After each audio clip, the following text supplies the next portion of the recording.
World-class infrastructure. Eco-friendly campus. Broad array of academics. KL, deemed to be university. రాష్ట్ర వ్యాప్తంగా ఎన్నికల వాతావరణం వేడెక్కుతా ఉంది. అన్ని రాజకీయ పార్టీలు పోటీలకు సిద్ధమవుతున్నాయి. కొన్ని పార్టీలు అభ్యర్థులను ప్రకటించి ఎన్నికల ప్రచారాలు చేపడుతున్నాయి. ఈ క్రమంలోనే సిపిఐ, సిపిఎం, కాంగ్రెస్ కూటమి కూడా ఎన్నికల రణరంగంలోకి అడుగుపెట్టింది. తిరుపతి సీటును సిపిఐకి కేటాయించింది కాంగ్రెస్ పార్టీ కూటమి.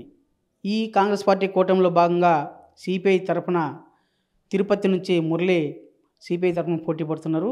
ఈ సందర్భంగా అతను మనతో పాటు ఉన్నారు. వారిని అడిగి మరిన్ని వివరాలు తెలుసుకున్నాం. సార్, ఇవాళ కాంగ్రెస్ పార్టీ తరఫున ప్రధానంగా కాంగ్రెస్, సిపిఐ, సిపిఎం కలవడానికి ప్రధాన కారణం ఏంటి? ఈ తరుణంలోనే కాంగ్రెస్ పోటీ పడకుండా సిపిఐ పోటీ పడాల్సిన అవసరం ఎందుకు వచ్చింది?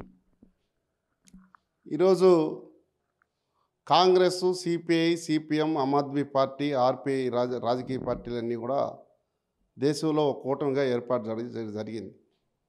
ప్రధానంగా ఈరోజు వీళ్ళ కలయిక కంటే ముందు ఈ భారతదేశంలో 142 కోట్ల మంది ప్రశాంతంగా ఉండాలంటే ఈ కేంద్రంలో ఉన్నటువంటి బీజేపీని తొలగించాలి, బీజేపీని ఓడించాలి. బీజేపీకి ఎవరైతే మద్దతు తెలియజేస్తున్నారో ఈ రాష్ట్రంలో వాళ్ళు కూడా ఓడించాలని చెప్పేసి ఇవాళ ఇండియా కూటమిగా సిపిఐ, సిపిఎం, కాంగ్రెస్, ఆమ్ ఆద్మీ పార్టీ, ఆర్పిఐ ఈ పార్టీలన్నీ కూడా ఒక వేదికగా ఏర్పడి ఈ ధరలు తగ్గించాలని చెప్పేసి ఈవేళ రాజకీయ సంబంధించినటువంటి హత్యలు చేస్తూ ఉన్నారు. ఈవేళ దేశంలో బీజేపీ ప్రభుత్వానికే మద్దతు తెలియకపోయినా, మద్దతు తెలపకపోయినా, లేదా బీజేపీని విమర్శించిన వెంటనే మరుసటి రోజు ఈడీలు, సిబిఐ, పోలీసుల కేసులు, అరెస్టులు వ్యవహరిస్తూ ఉన్నారు. ఈవేళ అందుకోసం ప్రజాస్వామ్యంలో, రాజ్యాంగంలో ప్రజాస్వామ్యాన్ని కాపాడాలంటే ఈవేళ ఒక కాంగ్రెస్ పార్టీతోనే కాదు. కాబట్టి ఈవేళ అన్ని రాజకీయ పార్టీలు కూటమితో ఏర్పాటు చేసి ఈవేళ కేంద్రంలో బీజేపీని ఓడగొట్టడానికే ప్రధానంగా ఈ కూటాన్ని ఇండియా కూటమిగా ఏర్పాటు చేసుకోవడం జరిగింది. అందులో భాగంగా తిరుపతికి ఈ సిపిఐ, ఈ అన్ని రాజకీయ పార్టీలు కలిసి సిపిఐ పార్టీగా ఇక్కడ మాకు కేటాయించడం జరిగింది. ఇప్పుడే సిపిఐ అభ్యర్థిగా కూడా నేను సిపిఐ జిల్లా కార్యదర్శి మురళిగా నన్ను ప్రకటించడం జరిగింది. కాబట్టి తిరుపతి పట్టణ ప్రజలు కూడా ఆలోచించమని చెప్పేసి ఈవేళ పిలుపునిస్తూ ఉన్నాం. ఈవేళ ప్రధానంగా తిరుపతిలో తెలుగుదేశం చూసాం, వైసీపీ చూసాం, కాంగ్రెస్, అంతకుముందు బీజేపీ ప్రభుత్వం ఎమ్మెల్యేలు చూసాం. కానీ ఇంతమంది కూడా ఈరోజు వాళ్ళు తప్పితే వీళ్ళు తప్పితే వాళ్ళు అని చెప్పేసి ఈవేళ ఈరోజు తెలుగుదేశం పార్టీలో ఉండేవాడు రేపు వైసీపీ ప్రభుత్వంలో ఉన్నాడు, వైసీపీ ప్రభుత్వంలో ఉండేవాడు మళ్ళీ తెలుగుదేశం పార్టీలోకి వస్తూ ఉన్నారు. ఇట్లా స్వార్థపూర్వకమైనటువంటి రాజకీయాలు చేసేటువంటి వాళ్ళు ఎండగట్టండి. ప్రజా సమస్యలపైన నిరంతరం పోరాటం చేసేటువంటి కమ్యూనిస్ట్ పార్టీ అభ్యర్థుల్ని గెలిపించండి అని చెప్పేసి ఇండియా కూటమి బలపరుస్తూ ఉంది. ఈవేళ తిరుపతి పట్టణం కూడా ప్రజలు కూడా ఆలోచించి తిరుపతి, తిరుమల సంబంధించినటువంటి తిరుపతి పట్టణ పుణ్యక్షేత్రంలో మంచి వ్యక్తిని ఎన్నుకోవాలని చెప్పేసి కూడా మేము ఈవేళ పిలుపునిస్తూ ఉన్నాం. ప్రజల్లోకి వెళ్తూ ఉన్నాం, ప్రజలందరినీ కూడా కూడగట్టుకుంటూ ఉన్నాం. సిపిఐ అభ్యర్థి కంకి కొడవలు గుర్తుకు ఓటేయమని చెప్పేసి కూడా ప్రజలను కోరుతూ ఉన్నాం. ఈవేళ ఇక్కడ జనసేన అభ్యర్థి ఇచ్చారు, ఎక్కడో చిత్తూరు నుండి తీసుకొచ్చి ఇక్కడ పెట్టారు. ఇక్కడ అసలు ముందు ఉన్నటువంటి ఎమ్మెల్యే గారు కరుణాకర్ రెడ్డి గారు ఇప్పుడు వాళ్ళ అబ్బాయికి ఇచ్చాడు, అభినయ్ రెడ్డి గారికి ఇచ్చారు. ఈవేళ అభివృద్ధి చేసినామని చెప్పేసి అంటున్నారు. అభివృద్ధి ఏ పద్ధతిలో చేసినామో అందరికీ తెలుసు. కాబట్టి ఈరోజు తిరుమల, తిరుపతికి సంబంధించినటువంటి వాళ్ళకందరూ కూడా 18,000, 17,000, 20,000 రూపాయలు పెంచినామని చెప్తున్నారు. ఈవేళ మేము దాన్ని అభినందన తెలియజేస్తున్నాం. అయితే తిరుమల, తిరుపతి దేవస్థానంలో 7,000 పోస్టులు ఖాళీగా ఉన్నాయి. ఎందుకు భర్తీ చేయరు? 7,000 పోస్టులు ఎందుకు భర్తీ చేయలేకపోతున్నారు? ఈరోజు తిరుమల, తిరుపతిలో ఉద్యోగస్తులకు అందరికి కూడా కాంట్రాక్ట్ అవుట్సోర్సింగ్లో ఉండేట వాళ్ళకి 18,000 రూపాయలు చేసినారంటే కొన్ని సంవత్సరాలుగా కమ్యూనిస్టు పార్టీలు అనుబంధమైనటువంటి ఏఐటీసీ, సిఐటియు కార్మిక వర్గాలు పెద్ద ఎత్తున పోరాటాలు చేసి మా పైన కేసులు పెట్టించుకొని అనేకమైనటువంటి టీటీడీ ఏడి బిల్డింగ్ దగ్గర పోరాటాలు చేస్తే ఈరోజు చైర్మన్ గారు దాన్ని ప్రకటించడం జరిగింది. దానికి అర్థం ప్రకటిస్తూ ఉన్నాం, దాన్ని ఏం మేము తప్పుపట్టలేదు. అయితే తిరుపతికి సంబంధించినటువంటి కమ్యూనిస్టులు అధికారంలోకి రావాలి, కమ్యూనిస్ట్ పార్టీ సిపిఐ అభ్యర్థి గెలవాలి, గెలిచే పద్ధతిలో తిరుపతి పట్టణ ప్రజలు కూడా ఆదరించాలి. ఓ పక్కేమో ఈ ఊరు కాకుండా ఇంకొక ఊరు నుండి తెచ్చి మొన్నటి వరకు వైసీపీ ప్రభుత్వంలో ఉన్నటువంటి అతను ఈరోజు జనసేనకు సంబంధించినటువంటి అభ్యర్థి అయినాడు. ఈవేళ ఈ జనసేన అభ్యర్థికి ఓటేసిన తెలుగుదేశంకు ఓటేసిన, వైసీపీ ప్రభుత్వానికి ఓటేసిన, ఈ 3 పార్టీలకు ఓటేసిన బీజేపీ ఖాతాలో పడతాయి తప్ప ప్రజలకు సంబంధించినటువంటి పోరాటం చేసేటువంటి పరిస్థితి ఉండదు. ఎందుకు ఈ విషయం చెప్తున్నామంటే దాదాపుగా 4.5 సంవత్సరం 5 సంవత్సరాల క్రితం మన జగన్మోహన్ రెడ్డి గారు ముఖ్యమంత్రి పాదయాత్ర చేసేటప్పుడు నేను అధికారం వచ్చిన తక్షణమే ఈ రాష్ట్రంలో నాకు 25 ఎంపీ సీట్లు ఇవ్వండి, ఈ రాష్ట్ర ప్రజల సమస్య పరిష్కరిస్తామని చెప్పాడు. ఈ రాష్ట్రంలో ఉద్యోగాలు కల్పిస్తామని చెప్పాడు. ఈ రాష్ట్రానికి ప్రత్యేక హోదా తెస్తానని చెప్పాడు. ఈరోజు ఈ విశాఖలో సంబంధించినటువంటి రైల్వే జోన్ ఏర్పాటు చేస్తానని చెప్పాడు. విశాఖ ఉక్కు ఫ్యాక్టరీ సంవత్సరాల పొడవుగా పోరాటాలు చేస్తుంటే దాని సమస్య పరిష్కారం చేయలేదు. కడప ఉక్కు ఫ్యాక్టరీకి సంబంధించి శిలాఫలకాలు వేసి అట్లే పెండింగ్ పెట్టేశారు. ఇక్కడనే అనేకమైనటువంటి ఫ్యాక్టరీలు ఏర్పేడు ప్రాంతాల్లో ఉన్నటువంటి పెద్ద పెద్ద సంస్థలన్నీ కూడా తీసుకెళ్ళి గుజరాత్కి అప్పచెప్తే నోటు మాట మాట్లాడేటువంటి పరిస్థితి లేదు. ఇవాళ ప్రత్యేక హోదా తెస్తామని చెప్పినటువంటి పెద్ద మనిషి ఈ రోజుటికి 5 సంవత్సరాలు గడుస్తున్న ఒక్క తడవ కూడా బీజేపీకి నరేంద్ర మోడీ ప్రధానమంత్రిని విమర్శించేటువంటి పరిస్థితి లేదు. చంద్రబాబు నాయుడు ఏమైనా విమర్శిస్తారంటే ఆయన కూడా అదే పరిస్థితిలో ఉన్నాడు. పవన్ కళ్యాణ్ ఏమన్నా చేస్తారంటే పవన్ కళ్యాణ్ కూడా పాచిపోయిన లడ్డిది, బీజేపీని తరిమి కొట్టాలా, పాచిపోయిన లడ్డు అని చెప్పేసినటువంటి పవన్ కళ్యాణ్ గారు ఈవేళ అదే పార్టీతో మళ్ళీ పొత్తు పెట్టుకున్నారు. అంటే ఈరోజు వైసీపీ, టీడీపీ, జనసేన 3 పార్టీలు ఒకటాను గుడ్డ. అది బీజేపీ పంచినటువంటి గుడ్డలో వీళ్ళందరూ కూడా పంచుకో ఉన్నారు. వీళ్ళకు ఓట్లు వేస్తే రేపు మళ్ళా బీజేపీకి ఓటేసినట్టే. ఈ రాష్ట్రానికి ద్రోహం చేసినటువంటి బీజేపీ పార్టీకి తిరుపతి పట్టణ ప్రజలు, కమ్యూనిస్టులకు పట్టణం కట్టండి, తిరుపతి పట్టణంలో ఉన్నటువంటి వారికి అందరికి కూడా ఓట్లు వేయండి. ఈవేళ కమ్యూనిస్టు పార్టీ కంకి కొడవల అభ్యర్థిని గుర్తించి ఓట్లు వేస్తే రేపు అసెంబ్లీలో తిరుపతి ప్రజా సమస్యలపై నిరంతరం పోరాటం చేయడానికి, అసెంబ్లీలో మాట్లాడడానికి అవకాశం కల్పించండి అని చెప్పేసి కూడా ఈ సందర్భంగా. ఇవాళ రాజకీయం అంటే మనీతో కూడుకున్న అంశము. ప్రధానంగా ఓటర్లను ఆకట్టుకునేదానికి కమ్యూనిస్టుల దగ్గర అనువైన విధానం లేదు.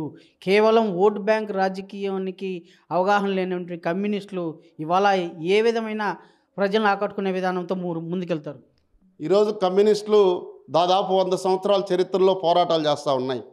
ఈ 100 సంవత్సరాలుగా కమ్యూనిస్టులు ఎక్కడ ఇసుక మాఫియా చేయలేదు, లిక్కర్ మాఫియా చేయలేదు, లేకపోతే ఇతర వేరే వాళ్ళు ఉన్న రాజకీయ సంబంధించినటువంటి ప్లాట్లు ఉంటే అక్రమంగా ఆక్రమించుకోలేదు. ఆ ప్లాట్లన్నీ కూడా హ్యాండ్ ఓవర్ చేసుకోలేదు. ఈ తిరుపతి పట్టణంలో ఇటు కాళహస్తిని మొదలుకొని తిరుపతి దాకా 100 ఎకరాల భూములను ఆక్రమించుకున్నటువంటి చరిత్ర వైసీపీది ఉంది. ఇవాళ అక్రమంగా డబ్బు వస్తుంది కాబట్టి మళ్ళీ ఆ డబ్బు నుండే ప్రజల దగ్గర నుండి ఈవేళ ప్రజలకు మళ్ళీ 5,000 ఓటుకు 2,000 ఓటుకి ఇచ్చి పెడతారు. వాళ్ళ దగ్గర నుండి మళ్ళీ సంపాదించుకోవడానికి అవకాశం ఉంటుంది. ఒక్క విషయానికి వస్తే ఈవేళ వాళ్ళకి ఇస్తున్నటువంటి పథకాలు, నవరత్నాలు అవన్నీ కూడా అమలు చేస్తూ ఉండొచ్చు. ఈవేళ వైసీపీ అధికారం వచ్చేటప్పుడు పప్పు ధరలు ఎంత ఉన్నాయి? 60 రూపాయలు కిలో ఉండింది. పెట్రోల్ డీజిల్ 70 రూపాయలు ఉండింది. ఈరోజు ఆర్టీసీ ఛార్జీలు 7 సార్లు పెంచారు. కరెంట్ ఛార్జీలు ట్రూ ఆఫ్ ఛార్జీ పేరుతో 7 సార్లు పెంచారు. మరి ఇవన్నీ కూడా ప్రజలు ఆలోచిస్తారు. ఇవాళ ఒక్క పథకాలు ఇస్తున్నామంటే 50 రూపాయలు ఉన్నటువంటి దినుసులన్నీ కూడా ఇవాళ దాదాపు 150 రూపాయల దాకా 160 రూపాయలు అయిపోయినాయి. కాబట్టి ఆ డబ్బులు మొత్తం కూడా కూడగట్టుకొని ఈ రాష్ట్రంలో వైసీపీ ప్రభుత్వానికి సంబంధించిన లిక్కర్ మాఫియా ఎక్కడ జరుగుతూ ఉంది? కనీసం ఒక చిన్న అంగిట్లోకి వెళ్తే ఒక షాంపుకు ఫోన్పే చేస్తే ఫోన్పే ఉంది. మరి ఎందుకు వైన్ షాపుల్లో ఫోన్పేలు ఎందుకు పెట్టలేదు? కాబట్టి ఆ డబ్బులు మొత్తం కూడా తాడేపల్లి ప్యాలెస్కు సాయంత్రం అయితే కోట్ల రూపాయలు చేరాలి. ఆ పద్ధతిలో ఈవేళ లిక్కర్ మాఫియా, లిక్కర్ వ్యాపారాలు జరుపుతూ ఉన్నారు. ఇసుక మాఫియా వ్యాపారాలు జరుపుతూ ఉన్నారు. కాబట్టి ఇలాంటి అవినీతితో సంపాదించిన డబ్బులతో Telugu Desam party, Janasena party, YCP party, BJP party మళ్ళా ప్రజల్లోకి వచ్చే 5 సంవత్సరాల్లో ప్రజలను మళ్ళా మోసగించడానికి ఎత్తుగడ చేస్తూ ఉన్నారు.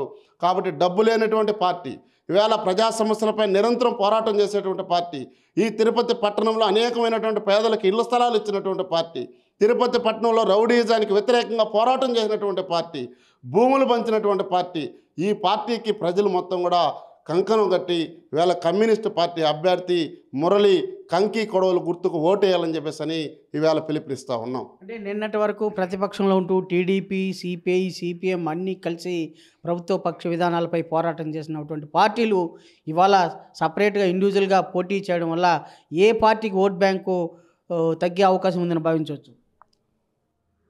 నిన్నటి వరకు మేము తెలుగుదేశం పార్టీతో కానీ లేకపోతే ఇంకో పార్టీతో కానీ పొత్తులు లేవు. ప్రజా సమస్యలపైన నిరంతరం సమస్యలు వస్తూ ఉంటాయి. సమస్యలపైన ఆల్ పార్టీస్ని పిలిపించి సమస్యలపైన పోరాటం చేయడం ఒక ఆనవాయితీ. ఎందుకంటే రాజకీయాలకు అతీతంగా జరిగేటువంటి పోరాటాలు అవి. రాజకీయాలు అత్యుత్తంగా జరిగేటువంటి పోరాటాలకు ఎన్నికల్లో జరిగేటువంటి ఓట్లు రాజకీయాలకు తేడా ఉంది. పోరాటాలు ప్రజా సమస్యలపైన ఎక్కడ అన్యాయం జరిగితే అక్కడ కమ్యూనిస్ట్ పార్టీ పోతుంది, కమ్యూనిస్ట్ పార్టీ పోరాటం చేస్తుంది. సమస్య పరిష్కారం కాకపోతే అన్ని రాజకీయ పార్టీలతో రౌండ్ టేబుల్ సమావేశం వస్తుంది. గతంలో కాంగ్రెస్ పార్టీ అధికారం ఉండేటప్పుడు రాజశేఖర రెడ్డి గారు ముఖ్యమంత్రి ఉండేటప్పుడు మేము వాళ్ళతో కలిసి పోరాటాలు చేయలేదా? రాజశేఖర రెడ్డి గారు పాదయాత్ర చేసేటప్పుడు వాళ్ళతో మేము కలిసి పోరాటం చేయలేదా? కాబట్టి రాజకీయాల్లో కమ్యూనిస్టులు అనేకమైనటువంటి ప్రజా సమస్యలపైన పోరాటాలు నిర్వహిస్తూ ఉంటాం. ఆ పోరాటాల్లో భాగంగానే అన్ని రాజకీయ పార్టీలు ఉద్యమానికి ఐక్యంగా రాజకీయాలకు అతీతంగా పోరాటాలు చేస్తాం తప్ప ఇక్కడికి వచ్చేటప్పటికి నిన్నటి వరకు టీడీపీలో ఉన్నారు, ఈరోజు మళ్ళీ ఏ పద్ధతిలో ఉన్నారంటే రేపు ప్రజలు తీర్మానం చేస్తారు దాన్ని. టీడీపీకి మేము చెప్తున్నాం, ఆ మాటే ప్రజలకు చెప్తా ఉన్నాం. మేము ఇప్పటి వరకు టీడీపీతో కలిసి పోరాటాలు చేసిన మాట నిజమే. ఈవేళ ఇండియా కూటమి ఒక ప్రపోజల్ పెట్టింది. ఈవేళ దేశంలో అత్యంతమైనటువంటి ప్రమాదకరం వస్తున్నటువంటి బీజేపీని ఓడగొట్టాలంటే ఇండియా కూటమికి రండి అని చెప్పేస్తున్నాం. చంద్రబాబు నాయుడు కూడా ఇండియా కూటమికి కూర్చుంటే స్వాగతించుంటాం. మళ్ళీ ఆయన బీజేపీలో కూర్చున్నాడు. ఈ 4.5 సంవత్సరం 5 సంవత్సరాలు బీజేపీతో ఉన్నింది ఎవరు? ఈయనే ఉన్నాడు, జగన్మోహన్ రెడ్డి ఉన్నాడు. అంత పాచిపోయిన లడ్డు ఇది బీజేపీ అని చెప్పినటువంటి మన పవన్ కళ్యాణ్ గారు జనసేన పార్టీ మళ్ళా దాంతోనే కలిచాడు. కాబట్టి ఈ రాష్ట్రంలో కేసులకు ప్రధానంగా కేసులకు వాళ్ళు చేసినటువంటి తప్పులు ఎక్కడ బయటపడి లోపల ఉంటాయి. ఏది చంద్రబాబు నాయుడు 52 రోజుల్లో జైలు పెడితే బీజేపీకి సరెండర్ అయ్యాడు. ఇవాళ అరవింద్ కేజ్రీవాల్ ముఖ్యమంత్రి ఢిల్లీలో ఆయన్ని అరెస్ట్ చేశారు. ఆయన అరెస్ట్ చేశారంటే లిక్కర్కి సంబంధించినటువంటి 100 కోట్లు ఏదో ప్రాబ్లం ఉందని చెప్తారు. అది చట్టం చేసుకోమంటారు. నిజంగా లిక్కర్కి సంబంధించిన 100 కోట్ల రూపాయలు అవినీతికి పాల్పడి ఉంటే ఆయన అరెస్ట్ చేశారు. ఈ రాష్ట్రంలో ఎన్ని కోట్ల రూపాయలు జగన్మోహన్ రెడ్డి అవినీతికి పాల్పడినాడు. ఇవాళ లిక్కర్ గొడవను లిక్కర్కి సంబంధించిన సొంత కంపెనీల ద్వారాగా బాటలు అక్కడ పంపించి ప్రజలకు అమ్మి కల్తీ ముందమ్మి డబ్బు సమకూర్చుకోలేదా? ఇసుక మాఫియా చేయలేదా? ఏ నియోజకవర్గంలో ఇసుక మాఫియా చేయకుండా ఉండేటువంటి నియోజకవర్గం ఎమ్మెల్యే కాన్స్టిట్యూషన్ ఏదైనా ఉందా? వేల కోట్ల రూపాయలు సంపాదించుకున్నారు. వేల కోట్ల రూపాయలు చేతిలో పెట్టుకొని మళ్ళా 5,000, 3,000, 2,000 ఓటర్స్కి ఇచ్చి వాళ్ళకు బిర్యానీ ప్యాకెట్లు ఇచ్చి వాళ్ళకు మందు ఇచ్చి ఈవేళ ప్రజలను మోసగిచ్చేదానికి ముందుకు వస్తూ ఉన్నారు. కాబట్టి ఈ రాష్ట్రంలో ఉండేటువంటి వైసీపీ ప్రభుత్వాన్ని, బీజేపీ ప్రభుత్వాన్ని, ఈవేళ బీజేపీ కూటమి సంబంధించినటువంటి జనసేన టీడీపీని ఓడగొట్టి ప్రజా సమస్యలపైన నిరంతరం పోటీ చేసేటువంటి కమ్యూనిస్టులు గెలిపించాలి. నిజంగా మీకు 2,000 నుండి 5,000 రూపాయలు బిర్యానీ ప్యాకెట్ మందు ఇచ్చి మళ్ళీ 5 సంవత్సరాలు వాళ్ళతో పోయి చేతులు కట్టుకొని ఉంటారా? లేకపోతే మీరు పిలిస్తే జనాల్లోకి వచ్చి పనిచేసి మీరు పిలిస్తే మీకంటే ముందు కేసులు పెట్టించుకొని పనిచేసేటువంటి కమ్యూనిస్టులు కోటేస్తారో ప్రజలకి అవి వదిలేస్తూ ఉన్నాం. జిల్లాలో ఏర్పడినప్పటి నుంచి అంటే రాష్ట్ర వ్యాప్తంగా జిల్లా ఏర్పడినప్పటి నుంచి ఇప్పటి వరకు కమ్యూనిస్టులు ఎన్నిసార్లు పోటీ చేశారు? ఇప్పుడు పోటీ చేస్తున్న విధానాన్ని కమ్యూనిస్టులు ఇప్పుడు మీరు పోటీ చేస్తున్నారు, ప్రజలు ఏ విధంగా స్వాగతిస్తారని భావించవచ్చు? ఇదివరలో ఉన్న ఉద్యమానికి ఇప్పటి ఉద్యమానికి చాలా తేడా ఉంది. దీన్ని ఎలా పరిగణిస్తారు? ఈరోజు ధన రాజకీయాలు వచ్చిన తర్వాత వాస్తవంగా మీరు చెప్పినట్టుగా డబ్బులు వ్యవహారం ధరపైన ఇబ్బందులు ఉన్నాయి. అయితే గత పోరాటాలకు ఇప్పుడు పోరాటాలకు ఏమి తీసిపోలేదు. కమ్యూనిస్టులు ఇంకో 100 సంవత్సరాలు ఇప్పుడు చరిత్ర ఉంది. ఇంకో 100 సంవత్సరాలు అయినా కమ్యూనిస్ట్ పార్టీ బతికే ఉంటుంది. కమ్యూనిస్ట్ పార్టీ పోరాటాల్లో ప్రజా సమస్యలపైన ఉంటుంది. ఈ రాష్ట్రంలో దేశంలో ప్రజలు ఎప్పుడైతే కమ్యూనిస్ట్ పార్టీకి పట్టం కడతారో, కమ్యూనిస్ట్ పార్టీ ఆదరిస్తారో, కమ్యూనిస్ట్ పార్టీ అధికారం తెప్పిస్తారో, ఈరోజు కేరళ అధికారం ఉన్నాం, కొన్ని రాష్ట్రాలు అధికారం పోయినాయి, కొన్ని రాష్ట్రాలు అధికారం వచ్చినాం, తమిళనాడులో 2 ఎంపీలు ఉన్నాం, మనం తెలంగాణలో ఒక ఎమ్మెల్యే సీటు గెలిచాం. కాబట్టి ఇక్కడ కూడా 1999లో డాక్టర్ కె నారాయణ గారు జిల్లా కార్యదర్శిగా ఉండేటప్పుడు ఇక్కడ ఎన్నికల్లో ఆయన ఎమ్మెల్యేగా పోటీ చేయడం జరిగింది. ఆ తర్వాత అనేకమైనటువంటి సందర్భాల్లో కొన్ని అడ్జస్ట్మెంట్ల ద్వారాగా కొన్ని ప్రాంతాల్లో పోటీ చేయడం జరిగింది. కాబట్టి ఇక్కడ ఈ అవకాశం 25 సంవత్సరాల తర్వాత కమ్యూనిస్టులకు మళ్ళా ఇక్కడ పోరాటానికి కమ్యూనిస్టుల గెడ్డ తిరుపతి గెడ్డ. అలాంటి తిరుపతి పట్టణంలో దాదాపు తిరుపతి చుట్టుపక్కల ఉన్నటువంటి కాలనీలు అన్నీ కూడా కమ్యూనిస్ట్ పార్టీ వేసింది. జోకాన్ కమ్యూనిస్ట్ పార్టీ వేసింది. ఇక్కడ తిరుపతిలో దాదాపు 28 కాలనీలు పైబడి కమ్యూనిస్ట్ పార్టీ నిర్మించింది. ప్రజా సమస్యలపై నిరంతరం పోరాటం చేస్తున్నాం. కార్మిక సమస్యలపైన పోరాటం చేస్తున్నాం. కార్మిక సమస్యలపైన నిరంతరం పోరాటం చేసేటువంటి పార్టీ సిపిఐ ఎర్రజెండా ఉంది. అలాంటి పార్టీకి కమ్యూనిస్ట్ పార్టీకి ప్రజలు ఆదరిస్తారు. ఆదరించే నాళ్ళు మేము పోరాటంలోనే ఉంటాం. ప్రజలు ఏ రోజు కనుక్కొని డబ్బు బలం ధన బలాన్ని పక్కన పెట్టి కమ్యూనిస్ట్ పార్టీ ఎర్రజెండాని ముందుకు ఏ రోజు తీసుకొస్తారో ఆ రోజు ప్రజల సమస్యని పరిష్కారం చేసేదానికి అధికారంలో రావడానికి కూడా మాకు అవకాశం ఉంటుంది. అంటే జిల్లాలో ఇదివరలో గన్నమనేని శివయ్య గారు, అలాగే వాసుదేవరెడ్డి గారు, తంబలపల్లి వాసుదేవరెడ్డి గారు వీళ్ళిద్దరూ కూడా ఎమ్మెల్యేగా పోటీ చేసి గెలుపొందారు. ఒకప్పుడు కమ్యూనిస్ట్ ఉద్యమాన్ని విశ్వవ్యాప్తం చేసినటువంటి ఘనత వాళ్ళకుంది. ఇప్పుడున్న పరిస్థితుల్లో మీరు యూపీఏతో అంటే కాంగ్రెస్ పార్టీతో కలిసిన తర్వాత మొన్నటి వరకు కాంగ్రెస్ను విభేదించారు, ఇవాళ కాంగ్రెస్తో కలిపి మళ్ళీ పోటీ చేస్తున్నారు. దీన్ని ప్రజలు ఏ విధంగా స్వాగతిస్తారు? మీకు ఏ విధంగా మిమ్మల్ని ఎన్నికల్లో పట్టం కట్టే అవకాశం ఉందని భావించవచ్చు? కాంగ్రెస్ పార్టీని మొన్నటి వరకు వ్యతిరేకించినామంటే మేము 2004లో అధికారం వచ్చిన తర్వాత మేము హోమ్ మినిస్టర్గా ఉన్నాం. మా ఇంద్రజిత్ గుప్తా ఆనాడు హోమ్ మినిస్టర్గా ఉన్నాడు. తర్వాత మాకు కమ్యూనిస్టులకే ప్రధానమంత్రి ఇచ్చేటువంటి పరిస్థితి కూడా వచ్చింది. అలాంటి పరిస్థితి నుండి కాంగ్రెస్ పార్టీ అణు ఒప్పందం పైన అణు ఒప్పందానికి సంబంధించినటువంటి సీక్రెట్ కవర్లో పెడితే అప్పుడు కాంగ్రెస్ పార్టీ అధికారం ఉన్నా రేపు కాంగ్రెస్ పార్టీ మళ్ళా అధికారం వచ్చినా ప్రజలకు ఇబ్బంది జరిగేటువంటి అంశం ఏదైనా అని విభేదించడం మా ధర్మం. అందుకే చెప్తున్నాం, మేము ప్రజా సమస్యలపైన నిరంతరం పోరాటం చేసేది కమ్యూనిస్ట్ పార్టీ నేషన్. కాబట్టి మొన్నటి వరకు విభేదించినట్టు మొన్నటి వరకు అధికారంలో ఉన్నటువంటి కాంగ్రెస్ పార్టీ కేంద్రంలో మాకు కేంద్రంలో ప్రధానమంత్రి పదవి ఇస్తా ఉన్నా కూడా మేము వద్దని వాళ్ళకే అప్పచెప్పాం. కాబట్టి ప్రజలకు ఇబ్బంది అయ్యేటువంటి పరిస్థితి వేళ ఆనాడు బిల్లు పెట్టారు. ఆ బిల్లుని వ్యతిరేకించాం. బిల్లుని మేము పాస్ చేయాలంటే మేము అపోజ్ చేసి బయట వచ్చేస్తాం. అంతేగాని కాంగ్రెస్ పార్టీని వ్యతిరేకించడం మళ్ళా కలిసిన అంటే ఇప్పుడు ఉన్నటువంటి పరిస్థితుల్లో కాంగ్రెస్ పార్టీ, సిపిఐ, సిపిఎం, ఆమ్ ఆద్మీ పార్టీ కలిసింది.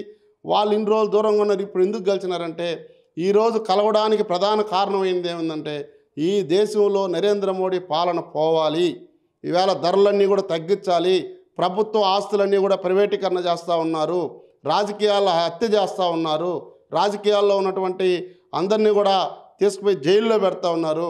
ఈడీ సంస్థ కానీ స్వచ్ఛంద సంస్థలైనటువంటి కోర్టులు, న్యాయవాదులు మొత్తం కూడా జడ్జీలతో సహా కూడా భయపెట్టి ఈవేళ తీసుకొచ్చి వాళ్ళందరినీ కూడా కేసుల్లో ఇరికిస్తూ ఉన్నారు. అలాంటి రాజ్యాంగంలో రాసినటువంటి చట్టాన్ని మరొకసారి అమలు చేసుకోవడం కోసం, దేశాన్ని కాపాడుకోవడం కోసం నిజంగా రేపు మళ్ళా బీజేపీ అధికారం వస్తే, రేపు మళ్ళా 2024 బీజేపీ అధికారం వస్తే ఇదే లాస్ట్ ఎన్నికలు. ఇంక ఎన్నికలు జరగవు, ప్రజాస్వామ్యం ఉండదు.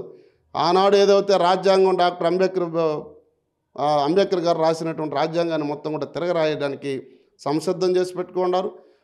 కులాలని అనేకమైనటువంటి రకరకాలైనటువంటి రెచ్చగొట్టి ఈవేళ పరిపాలన చేస్తూ ఉన్నారు. బీజేపీని అంతం చేయడానికి, బీజేపీని తరిమి కొట్టడానికి, బీజేపీని ఓడగొట్టడానికే ఈ కూటమి ఏర్పడింది.